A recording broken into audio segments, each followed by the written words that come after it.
Muchos de los efectos del alto nivel de intensidad de sonido se manifiestan de forma alarmante en los niños, cuyos órganos y aparatos perceptivos son muy sensibles, dada la inmadurez y novedad de los mecanismos de defensa de sus metabolismos.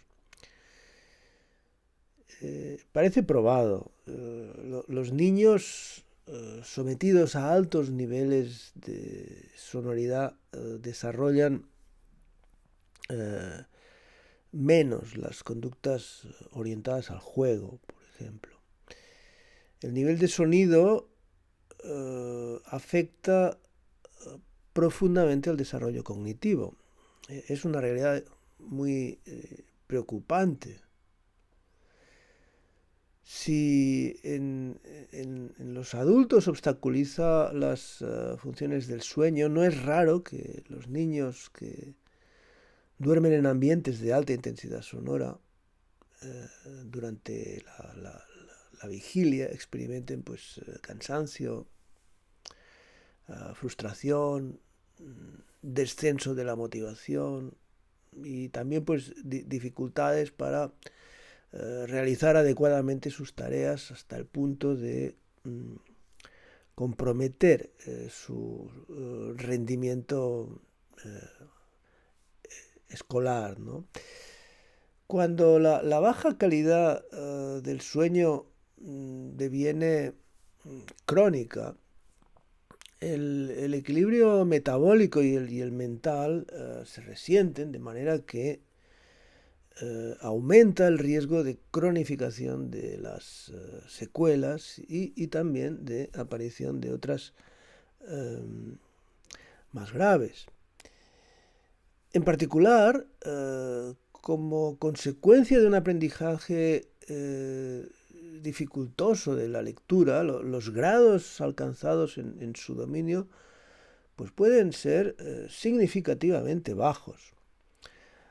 Los niños que aprenden a leer en ambientes silenciosos lo hacen con mayor aprovechamiento que los que van a colegios donde reina un alto nivel sonoro.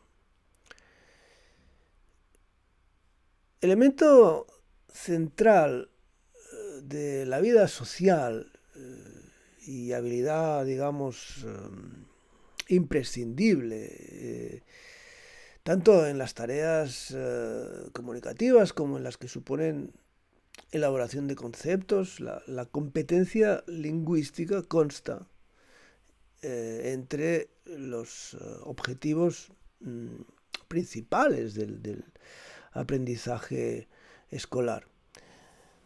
Y cosa bastante común en colegios, un aula ensordecedora puede constituir un obstáculo importante para ese aprendizaje. Si por término medio en Canadá, de cada 6 palabras, una no es comprendida por los alumnos a causa del alto nivel sonoro y también en las condiciones acústicas de las aulas, en muchos colegios latinoamericanos los niños se pierden una y media de esas palabras. Es decir, un 50% más. En otros lugares la pérdida es mayor. El porcentaje de consonantes captadas, en esos casos pues también es del 75%, debería alcanzar el 95% para que la comprensión fuera aceptable. Y conviene también tener en cuenta que la completitud de la información habitualmente salpicada de elementos redundantes para la comprensión de un adulto o un estudiante ya formado es crucial para la comprensión de los más pequeños, que no gozan del conocimiento pragmático suficiente, ¿no?, como para uh, procesar con éxito según qué mensajes, especialmente los poco redundantes, como estoy diciendo. Los niveles acústicos del ambiente sonoro condicionan lo que para un aparato auditivo dado es audible, independientemente de sus capacidades. O sea, todo lo que queda por debajo del umbral del audible se pierde, de manera que no puede formar parte de los mapas cognitivos que se construyen día a día, pues a lo largo de los procesos de aprendizaje. Cuanto mayor es el nivel sonoro, nivel sonoro dominante, quiero decir, más alto es el umbral y mayor el conjunto de sonidos que queda sumergido por debajo de él. Se estima que para ser comprensible en su totalidad, un mensaje hablado debe superar en 10 decibelios el nivel del fondo acústico. Y eso es el doble del nivel de sonoridad, no de intensidad, de sonoridad. Y ello puede resultar en un esfuerzo inhumano si realimentado por la contribución de las voces de los propios niños y los maestros en sus esfuerzos por hacerse entender, el nivel sonoro de un aula pues crece hasta alcanzar el umbral de dolor. Aunque parezca un despropósito, eso ocurre con frecuencia. En las aulas incluso se rebasa el umbral de dolor. Y ampliamente, y durante demasiado tiempo. Cuando el tamaño de la información sepultada bajo el nivel del sonido, digamos, reinante es demasiado grande y aumenta la fatiga debido a los intentos infructuosos, ¿no?, por recuperar esa atención, pues la atención claudica, por lo que desciende la eficacia de los procesos de integración del habla. Y al entrar en jaque las funciones de abstracción y de clasificación de la información resultan, en fin, seriamente obstaculizadas.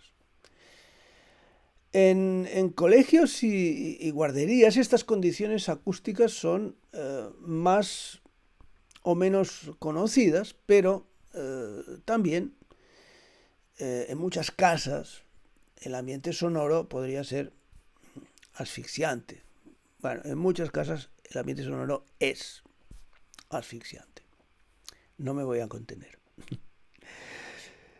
En condiciones como esas, es previsible que la adquisición del lenguaje y el aprendizaje de la lectura pues experimenten retrasos. Retrasos grandes, además. Parece verosímil que de la obstaculización del desarrollo cognitivo y el crecimiento saludable a la creación de masas sin formación, ni opinión, ni amor propio, ni energía, ni libertad, pues haya muy poco trecho. También lo parece que el sometimiento de la población infantil a contextos psicofisiológicamente confusos, donde se induce a la lucha individual por el dominio de la propia voz sobre la de los demás, sea un caldo de cultivo apropiado al desarrollo de sentimientos sociopáticos perfectamente compatibles con la ceguera afectiva tan necesarias las prácticas del capitalismo neoliberal. En ningún país del mundo existen programas de estudios comunes dirigidos a educar en la necesidad de la escucha, ni en su relación con el habla, ni en la idea de que el habla y la escucha es solo útil al entendimiento humano cuando es resultado del ejercicio del respeto a los demás en virtud de la escucha. Al contrario, no lo hubiéramos organizado mejor si deseáramos esparcir entre la población la idea de que son los deseos de quienes se hacen oír más alto lo que prevalece sobre los de los demás y que ello es lo adecuado, le hace legítimo, incluso justo, ¿no? Cuanto más se concentran el poder y la riqueza, más claramente se manifiesta la necesidad de la existencia de masas deprimidas constantemente en el umbral de la patología, mal formadas, con bajísimo nivel de autoestima y claro, altamente manipulables. Si quienes más poder acumulan no estuvieran interesados en ellos, la salud infantil no se abandonaría de esa manera en este aspecto. Que en las aulas se permita a los niños escalar en el grito hasta alcanzar niveles de intensidad de audio insoportables, pues contribuye en el aprendizaje de que el objetivo del aula es el dominio y no el entendimiento. Que lo importante es sobresalir por todos los medios y no necesariamente colaborar.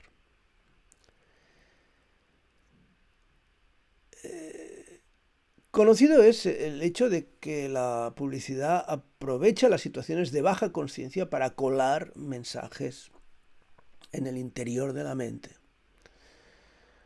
El aumento del nivel de sonido, de la violencia, pues en las aulas de los colegios y en cualquier otro lugar donde el grado de conciencia individual se hace particularmente bajo, pues constituye por sí solo el mejor mensaje publicitario del ultraliberalismo económico.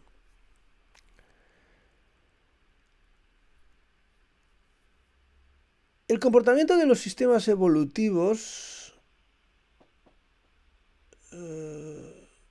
crece siempre siguiendo, en fin, su tendencia natural, a menos que exista algún factor externo que lo module, ¿no? El aula de un colegio donde estudiantes y profesores se ven forzados a hablar cada vez más fuerte para hacerse entender, define uno cuya tendencia natural consiste en el aumento sin cota de los niveles de sonido, así como del esfuerzo, ¿no?, para conseguirlo. Eso tiende invariablemente a la superación de cualesquiera niveles que en un instante dado sean alcanzados. Y no se regula porque se trata de un proceso basado en la realimentación positiva. Como no está, digamos, acotado superiormente por la propia definición, ese crecimiento constante y por tiempo indefinido podría, en algunos casos, llegar a tener lugar mientras no se sobrepasaran los límites de tolerancia mecánica de la materia que en última instancia lo sustenta, ¿no? Sin embargo, entre ambos extremos puede interponerse pues, una serie de sistemas, cada uno con sus tendencias límites de saturación propios, que podrían ser alcanzados mucho antes que los del sustrato mecánico común. Cuando la interacción es únicamente ideal, la tendencia al crecimiento puede continuar indefinidamente. No existe una cota superior en ese caso.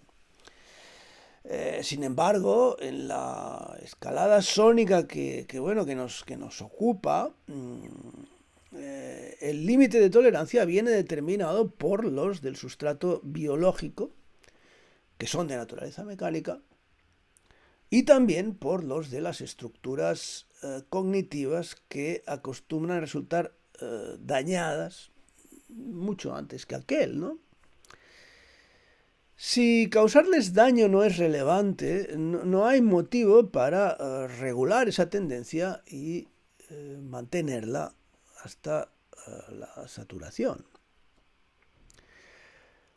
Si por el contrario protegerla es una prioridad, entonces se impone la interposición de dispositivos de control que limiten la tendencia al crecimiento antes de alcanzar la saturación de los sustratos, ¿no?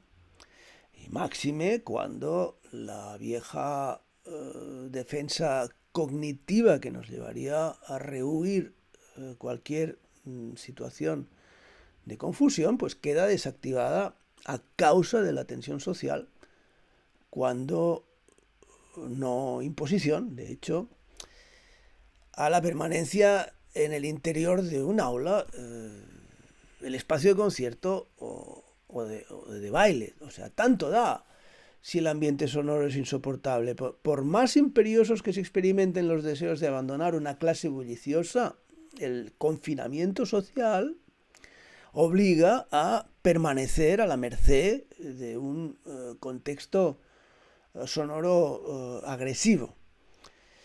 Y así las cosas, la única vía capaz de limitar esa escalada antes de que la saturación derive en auténticos daños significativos, pues solo puede ser de naturaleza ético-moral, ¿no? Y posiblemente una de las escasas orientaciones con probabilidades de éxito sea la autorregulación personal de las producciones sonoras individuales.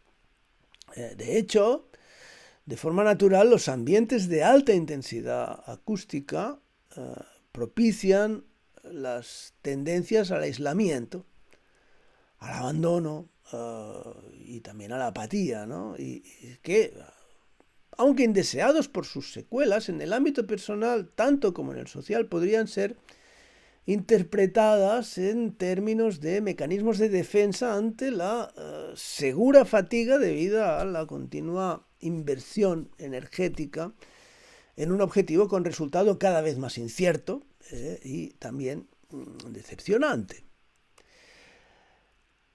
Sin embargo, al contrario de lo que en la realidad ocurre, y aquí es donde ese control ético-moral hallaría su razón, la claudicación de unos no debería ser estímulo para la persistencia en las actitudes ensordecedoras de los más resistentes a los efectos del nivel de intensidad sonora. Quizá, por cierto, los más insensibles a las sutilezas de las señales acústicas.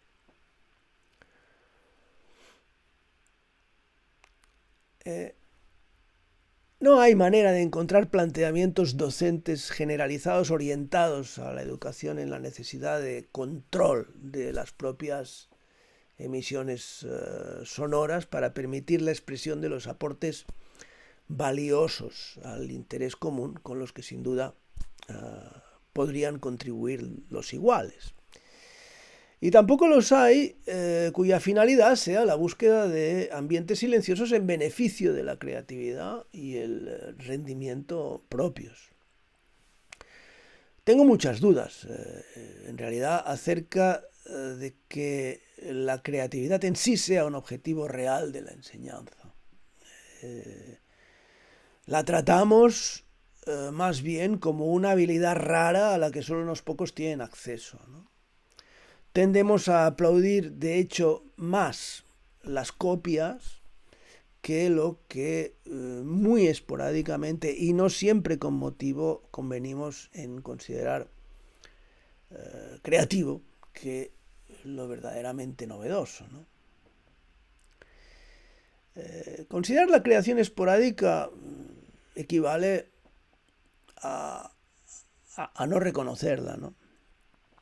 De las guarderías a los colegios y a las tertulias televisivas y a las asambleas de vecinos, de las programaciones de los media y los debates políticos a las discotecas y los bares musicales. De hecho, por todas partes nos estamos entrenando día a día en aplaudir y en dar el mayor crédito y protagonismo a los discursos de quienes hablan durante más rato más fuerte. De quienes mejor se aplican en sepultar bajo sus gritos y su verborrea otros pensamientos e ideas que puedan flotar en el ambiente, antes que tener en consideración el verdadero contenido de lo que podría ser transmitido y por ende compartido. No prestamos casi ninguna atención a los mensajes que podrían permanecer ocultos en el fragor de una tormenta de alocuciones cruzadas, ¿no? Nos cuesta bucear en las apariencias de las cosas para profundizar en su esencia y en su significado. Y tal vez sea por esa dificultad de penetración que hablamos de ruido de fondo y no de mensajes sumergidos. Preferimos el virtuosismo de la palabra al razonamiento fundado. Las cosas claras, aunque sean basura, y terminen ensuciándolo todo. Y lo sabemos por experiencia, ¿eh? O sea, no necesariamente es mejor la idea de quien más clara la expone. Muchas veces ocurre que de tan clara no es ninguna idea. O no es más que una falacia, como ocurre con muchos de los contenidos vertidos por los partidos de la derecha.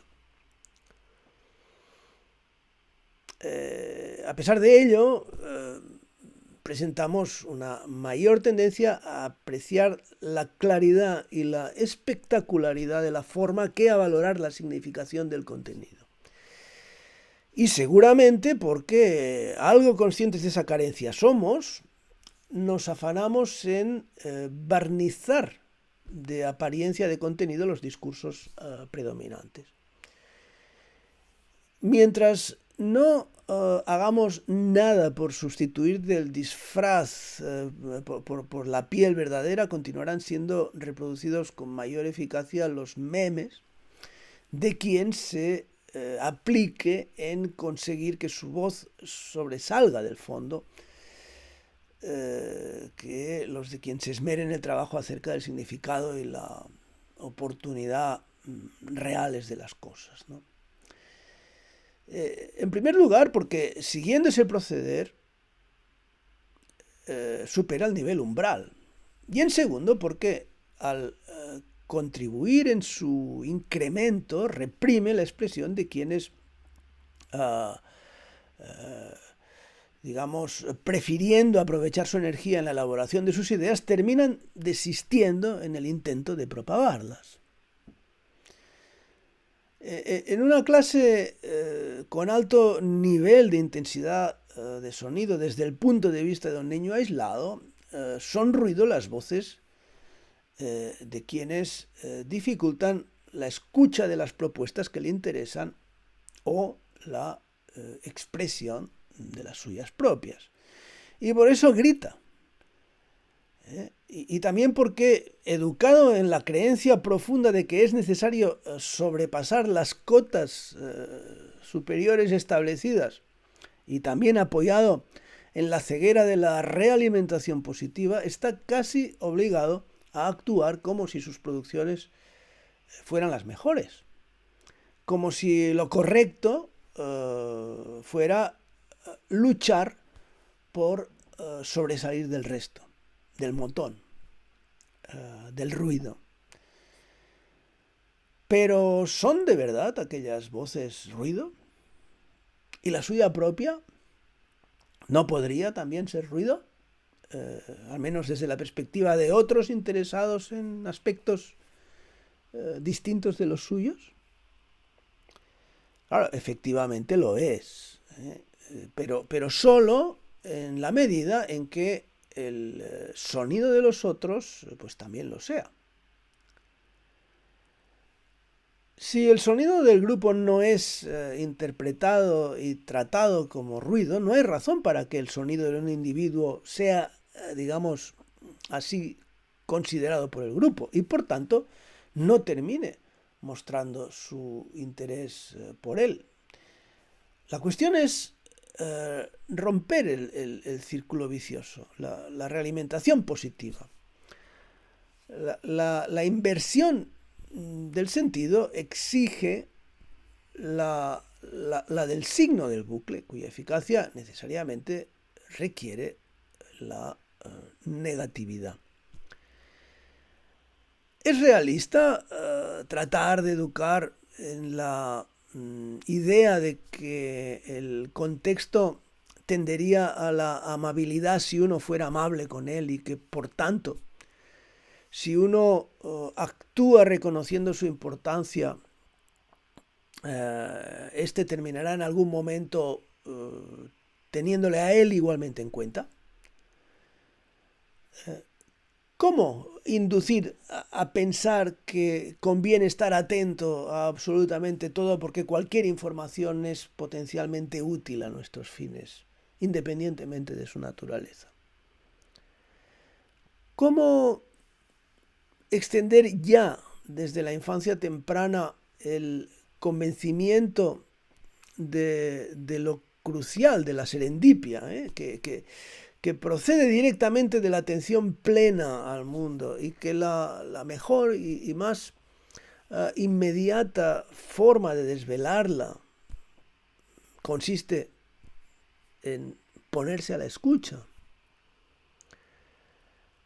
¿Cómo concebir en el seno de un aula de guardería o de colegio un consenso social orientado a la obtención de un ambiente acústico que premie el silencio y desanime las conductas bulliciosas? Sería ideal desarrollar contextos sociales basados en el incentivo del abandono de las respuestas sonoras agresivas, ¿no? Quien quiera que en ese contexto escolar haya intentado mantener el nivel de intensidad del ambiente sonoro por debajo de un cierto umbral sabe que ello no se consigue si no es consecuencia de un costoso empeño que no admite relajación, porque no es un sistema que se autorregule. Sin ese empeño el sistema alcanza en pocos minutos la saturación, como estamos viendo, y en ella permanece, más por necesidad ya que por convencimiento.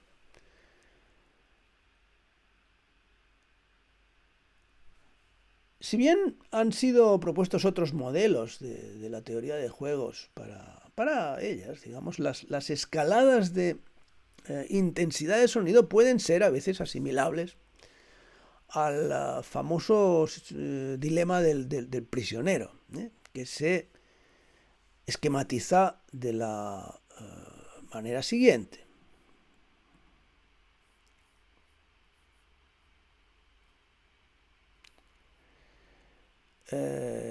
Digamos, dos competidores pueden tomar o no dos decisiones orientadas en sentidos opuestos. Tomada por uno solo de ellos, una de las decisiones conlleva una ganancia de quien la toma y una pérdida máxima de quien decide lo opuesto. Sin embargo, si ambos escogen ese camino, la medida de ambos competidores es un grado menor que la que sufriría quien escogiera en solitario la decisión opuesta. Y finalmente, si ambos escogieran la opción perdedora, la pérdida resultaría un grado menor que la que se daría en el caso de que hubieran decidido decantarse por esa primera opción. En el esquema, las opciones de los competidores, como se ve, pues son 1 y -1. Y sus ganancias son o bien 0, o -1, -2 y -3. O sea, la opción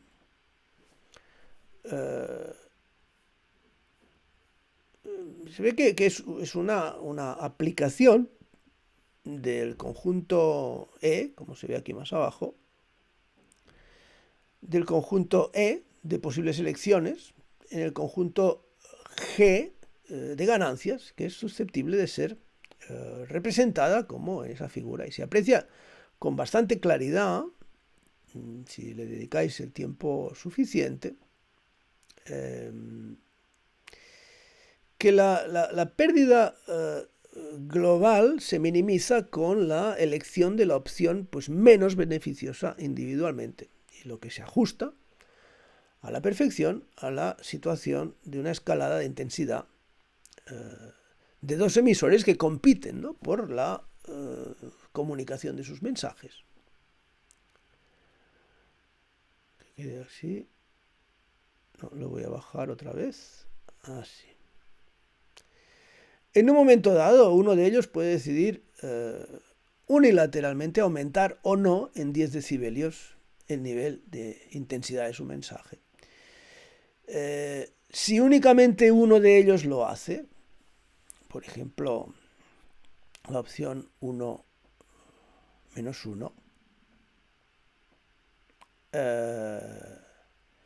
la probabilidad de que su mensaje se comunique correctamente aumenta mucho, ¿no? Y disminuye mucho la de quien escoge no aumentar el nivel.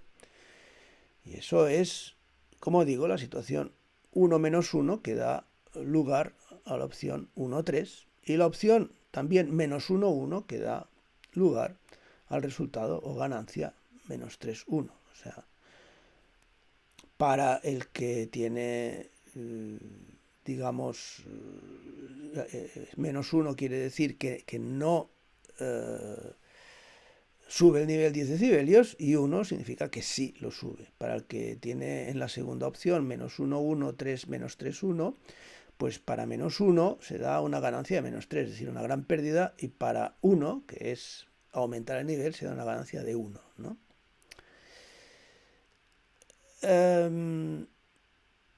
Si resulta que ambos emisores incrementan ese nivel de intensidad de sus mensajes en 10 decibelios, la probabilidad de que se comuniquen correctamente es menor que si solo lo hiciera uno y mayor que la de quien escoge, digamos, la opción de mantenerse igual. Y ello ocurre así, tanto porque los mensajes se enmascaran entre ellos, como porque el nivel pues, puede llegar a saturar la capacidad de los posibles receptores. Es la situación 1-1 que da lugar a la ganancia -2-2. O sea, los dos gritan, o los dos aumentan el nivel en 10 decibelios, y los dos, digamos, obtienen menor comprensión de lo que está diciendo el otro, claro.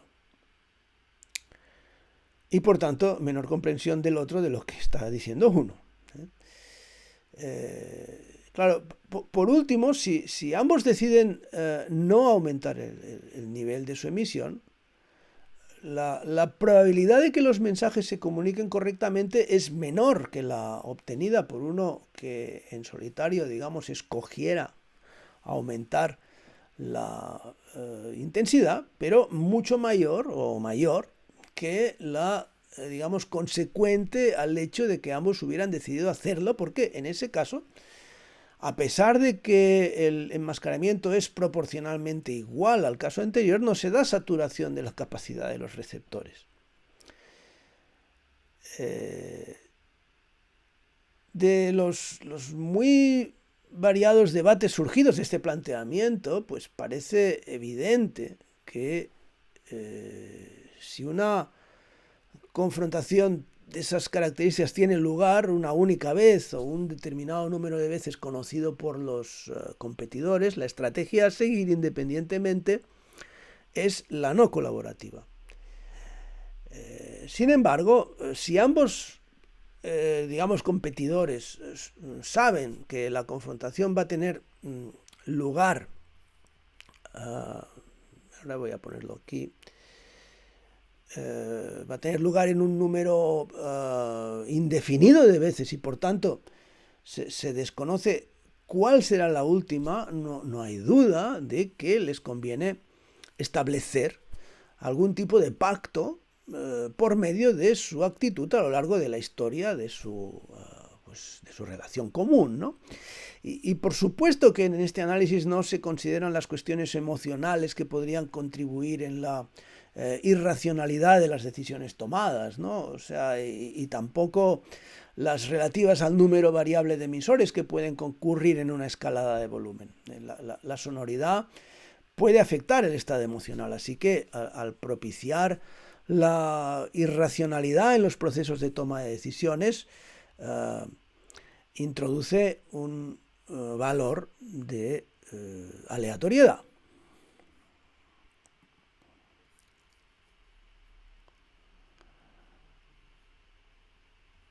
Una estrategia educativa orientada a la reducción de las escaladas de volumen en las aulas debe estar interesada en tener en cuenta, si no su minimización, las implicaciones emocionales del empleo de la dinámica del sonido. Un objetivo, por la propia estructura del dispositivo perceptivo y por la correlación directa de esa variable con las dimensiones del afecto, que es difícil de alcanzar, ¿no?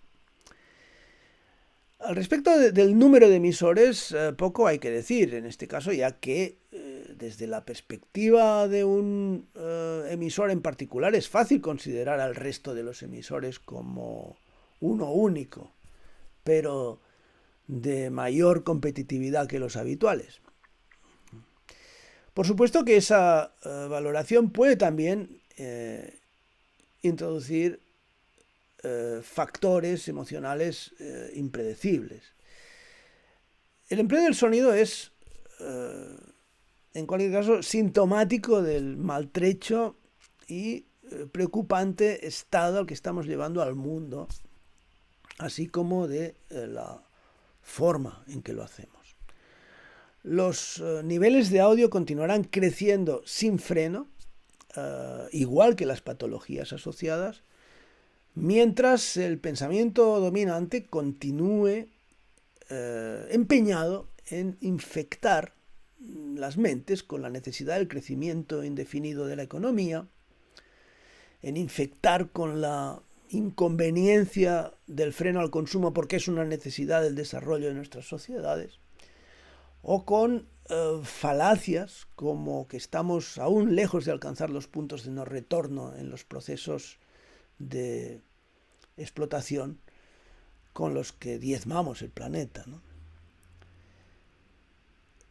Cada vez dependemos menos de las voluntades humanas individuales. Nos rige el antojo y la inercia de nuestras propias construcciones.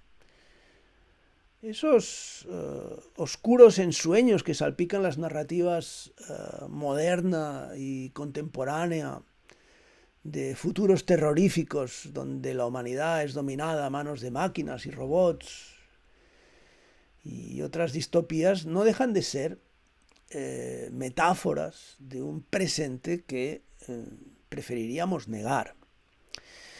Navegamos, o mejor, flotamos a la deriva de los avatares de un cúmulo de procesos de difícil detención y que está generado por nosotros mismos. Se realimenta, entre otras razones, porque saca partido de su condición de holograma, donde la globalidad determina la localidad al tiempo que la mimetiza, y también viceversa. Y esto, por cierto, también define una máquina, porque es una máquina hecha de máquinas, como la economía, a la que poco a poco hemos ido entregando toda la soberanía. La misma estructura iterativa se reproduce en demasiados niveles, ¿no? Casi ninguna iniciativa aislada posee alcance ni potencia suficiente como para reorientar la dinámica de la red en un sentido diverso.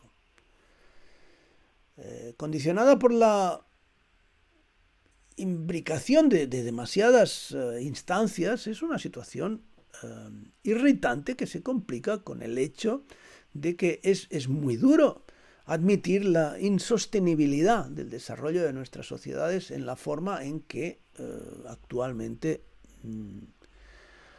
lo conocemos y parece que queramos. Y ofuscados de esa manera y presas de las emociones, caemos en la racionalización y el autoengaño. La racionalización, de hecho, es una forma de autoengaño.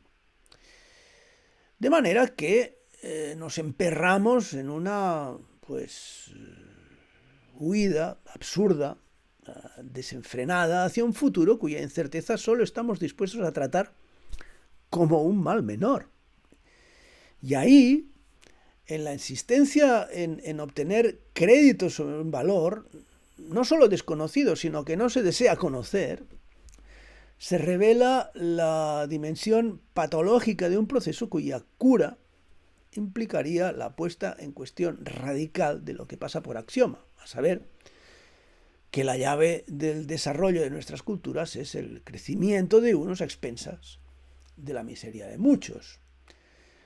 Pero desarrollo solo significa cambio, variación, evolución, juego, e ir de aquí para allá sin finalidad. Es decir, búsqueda de vías de conocimiento y conocer, es decir, vivir, ¿no? Así todos podríamos.